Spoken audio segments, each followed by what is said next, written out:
My name is Uwakwe Azikiwe. I am the last child. Proudly the last, because after me he said no more.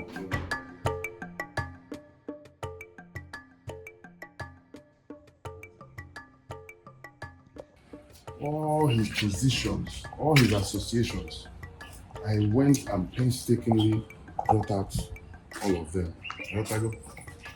So that people can know everything of the membership of all his books. Some are missing there, but we'll find those ones. He wrote many poems about his schools, so we put it here. He was a member of a fraternity, Phi Beta Sigma fraternity. They always remember him. And his two class schoolmates, Dr. Marshall, who was later a Supreme Court Justice in America, and next thing, he was a poet. And then these are the 8 Argonauts. These are the 8 young men that he inspired to go to America and he helped them get there. They left December 1938. Mafurizu, Mbono, Jike, Keombadiwe, Ikejani, when they came back, they were some of the core people in the Zikist movement, as well as in NCNC. So these are also people that we need to remember. So these people also fought for the independence. And there's an article here that was written in 1946. Nigeria's Made in America Revolution. It talks about some of these guys because all of them started off in America. And these are just pictures from Howard, where he was receiving an honorary degree in 1954. UPenn, 1980. Lincoln, I think this was my brother's graduation in 94. That he came and they gave an honorary degree to. The good thing, he came that year, and then the next year he came again, 95, when I graduated. That was the last time I saw him, basically. My graduation, 95. Because after he left, he fell ill. That's why this thing they say about going to America. We kept on saying we'll come back in December, no time, we'll come back in December. He never made it until he passed away in May 96.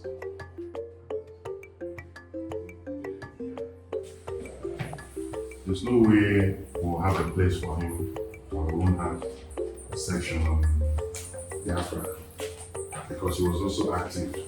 There's a misconception out there, but I expect that when people come here and see facts or evidences of all his involvements, they can now know the actual truth.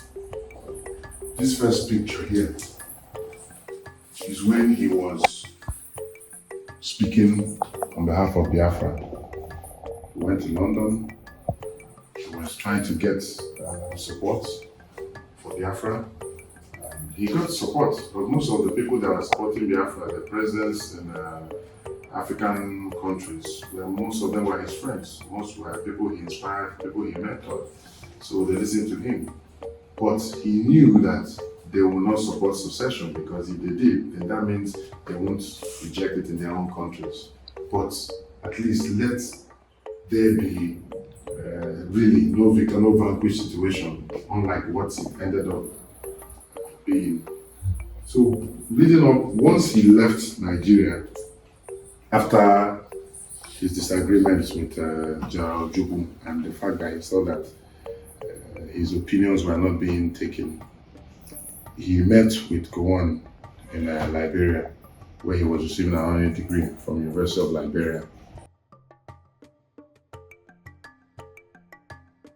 That's when he now came to visit Nigeria.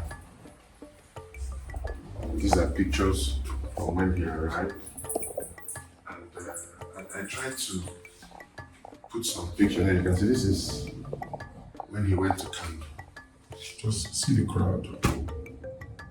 This is just in 69, after the war. Does it look like this? Hatred? Does it look? It's like things are worse now than then. This number of people came out to receive him in Kano. He went to Kaduna, he went all over Nigeria. You can see pictures of his tours where he went to assure people that there was no longer going to be any more killings around that. These are the things that he did. But you know, nowadays you hear stories that Zik did not support Biafra, Zik did not support Igbos. It's all out of ignorance. I can say that as out of ignorance.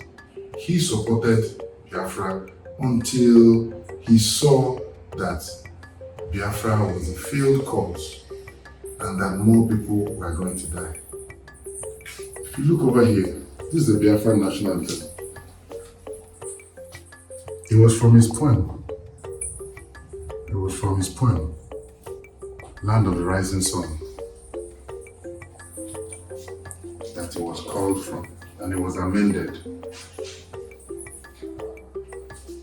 There's this article I would like people to read. It's where he himself spoke about his involvement. There was a New Nigerian newspaper in 1979 where he tried to clarify what happened and how he left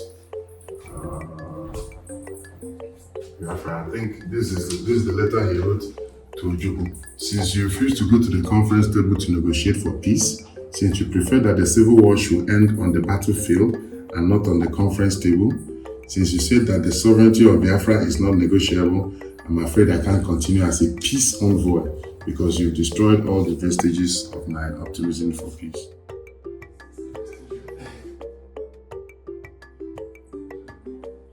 The last thing I want to say to Nigerians is that there is no need being ignorant about the great Zik. This center is for people to come and learn about him. Zik's story is being told. Don't believe everything you hear. Google is also your friend. Go and search for information about him. There's a lot of misconception and a lot of things about him. And all those misconceptions are just to not make Igbos and Nigerians see that Zik was or is the greatest African. That is my opinion. And I can assure you that if you learn about him or read about him, you will agree with me. So I plead with Nigerians, let us know our history. Let us read about our founding fathers so that we can get to know more about them.